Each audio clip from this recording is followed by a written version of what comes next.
پاکستان یوں ہی نہیں بنا ہے، ماؤں کی گود سے بچے چھینے گئے۔ وہ شخص آج بھی موجود ہے کہ جس شخص نے مجھے یہ کہانی خود سنائی۔ وہ کہتا ہے کہ ہم ایک کماد کے کھیت میں چھپ گئے سکھوں سے بچتے ہوئے، اور وہ بیٹیاں اٹھا کے لے جاتے تھے۔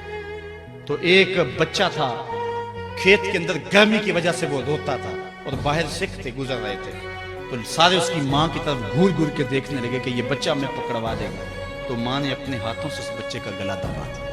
پاکستان یوں ہی نہیں بنا ہے، ماؤں کی گود سے بچے چھینے گئے اور کرپان کی نوک پہ چڑھائے گئے، اور پھر ان بچوں کو پٹک کے زمین پہ مارا گیا، ان کے پیٹ پھٹے، انتڑیاں پھیل گئیں۔ ماں نے کیا کہا؟ پاکستان کا مطلب کیا؟ لا الہ الا اللہ۔ آج وہ ماں نہیں پوچھے گی تم کو؟ آج وہ بچہ قیامت میں ان حکمرانوں کا گریبان نہیں کھینچے گا؟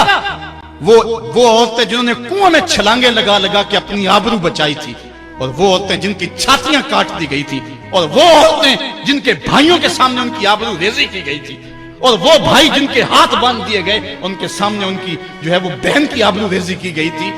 آج کیا حکمران سمجھتے یہ قوم بدھو ہے؟ اگر قوم بدھو بھی ہے تو وہ شہید تم سے انتقام لیں گے۔ اللہ کا کوڑا برسنے والا ہے تمہارے اوپر۔ یہ ملک حضور کے نام پہ حاصل کیا گیا تھا، حضور کے لا الہ الا اللہ پہ حاصل کیا گیا تھا۔ اس ملک کے اندر جو ہے وہ ہم لا الہ الا اللہ کا نفاذ کریں گے۔ دعا کرو اللہ میرے وطن کی خیر فرمائے۔